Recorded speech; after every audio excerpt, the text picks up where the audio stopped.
The BMW i8 is comfortable in its own amazing skin. It needs to be. It looks like a buttressed spaceship trimmed with extraterrestrial blue and black. If the wheels were spat covered, it'd be easy to convince people it's actually levitating on the Pride of Munich. Every person who catches a glimpse locks eyes on it, and you needn't be clairvoyant to read pedestrians' thoughts, which mostly boil down to, what the? Bending in and under the dihedral doors is an event, every time. Before you fall into the car, you must first hoist yourself over the tall, wide side sills. Graceful entries and exits are not an option, and after a weekend of running routine errands, we found this raises questions about daily drivability. But then, like a hat worn to the Kentucky Derby, this car is about making statements. For some, announcing one's arrival is a priority that overshadows any thought of inconvenience.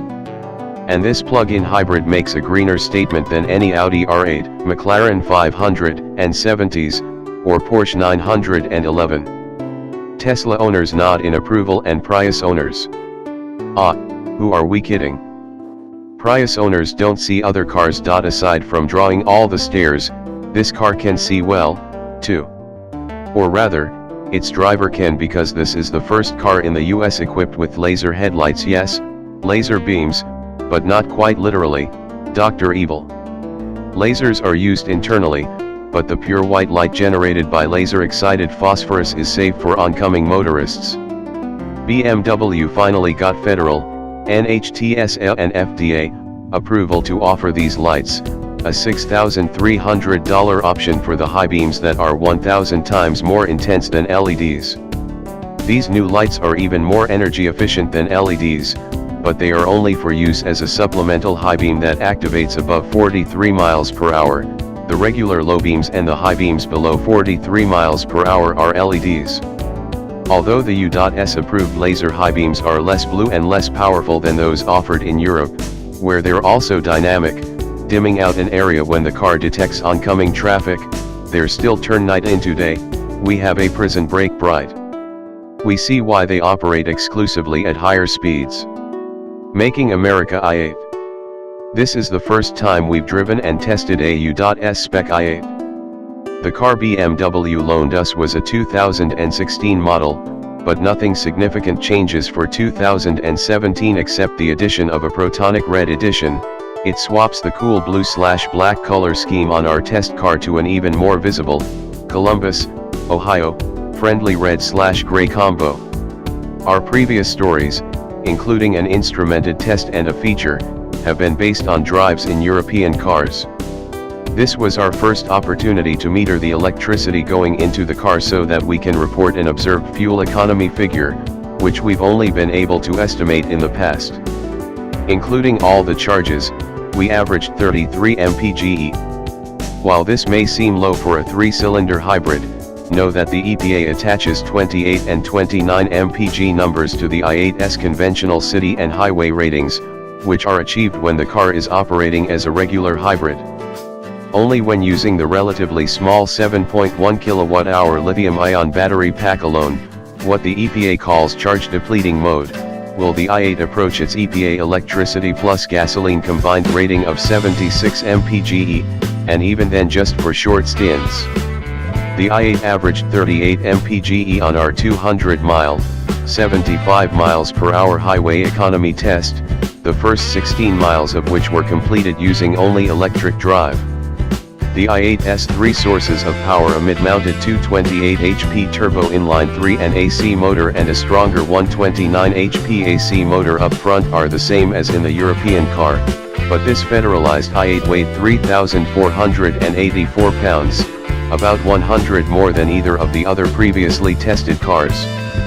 Thus, it wasn't quite as quick, with launch control enabling a 0 to 60 mph time of 4.0 seconds, compared with 3.6 and 3.8 for the European examples, and the car dusting off a quarter mile in 12.5 seconds, down from 12.1 and 12.4.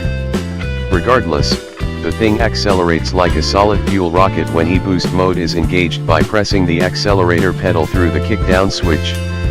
It delivers the kind of sustained acceleration we've experienced in Porsche 911 turbos. Star Cruiser. Driven without aggression, the i8 can feel appliance-like, which we mean with no disrespect. Few cars that perform this well are so amenable to gentle cruising. The i8 is capable of meandering through traffic like an ordinary family sedan, at least to the extent that those gaping at it allow. There's great visibility outward, considering how low the car is, so maneuvering around the gawkers is easy. The narrow Bridgestone Potenza S001 tires, 215/45 R20 in front and 245/40 R20 in back, don't hum on the freeway the way the wide meats do on, say, a Chevy Corvette. The i8 generates 72 decibels of noise at 70 mph, not luxury sedan quiet but 4 decibels quieter than what we measured in the Corvette Grand Sport. 4 decibels might seem like a small difference, but sound measurements reside on an exponential scale, and the BMW's cruising sound is not only much quieter but of a more pleasant character.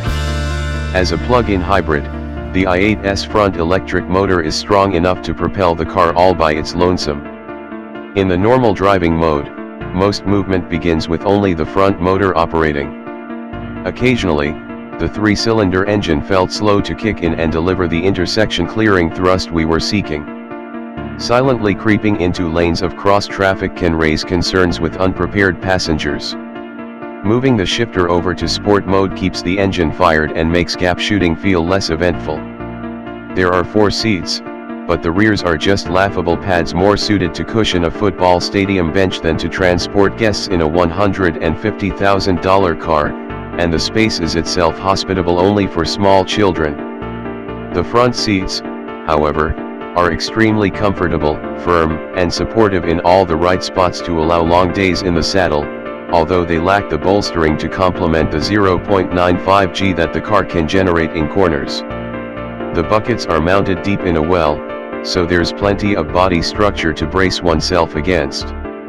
A Corvette for half the cash will trot away from an i8 on a good road, but we suspect there is more to uncork in the i8's carbon fiber and aluminum chassis. We're looking forward to a midterm update or second generation model with performance that, we hope, better matches the concept car looks of the i8. Aside from the laser headlights, our test car had but one option, called Giga World. No, it isn't a Glenn Quagmire-inspired salute to Seth MacFarlane, it's just a full leather interior and the aforementioned LED headlights. Projector beams are standard kit. For $2,000 it seems well worth the investment. The next step up, Terra World, costs $4,500 and includes frivolities such as a leather engine cover, but once you've signed up to spend this much money it may look like small change for a few more bragging points. As with many other BMWs of late, the steering feels light and the pizza cutter front tires are quick to turn, but we're gluttons for steering feel, we want a lot more. Chevrolet, Camaro, Cadillac, ATS, CTS, and Porsche, every one of them, have found life in electrically assisted power steering. There is no reason BMW can't do it. Couple the light steering with brakes that made it a struggle to make smooth stops, particularly in slower city traffic, and it's tough to rank the plug-in i8 against traditional sports cars among alternatives. Only the faster, costlier Acura NSX offers hybrid power, and it has a much smaller battery and no plug-in recharging option. Fortunately, the style statement the i8 makes is authoritative enough to argue that it really resides in a class of one.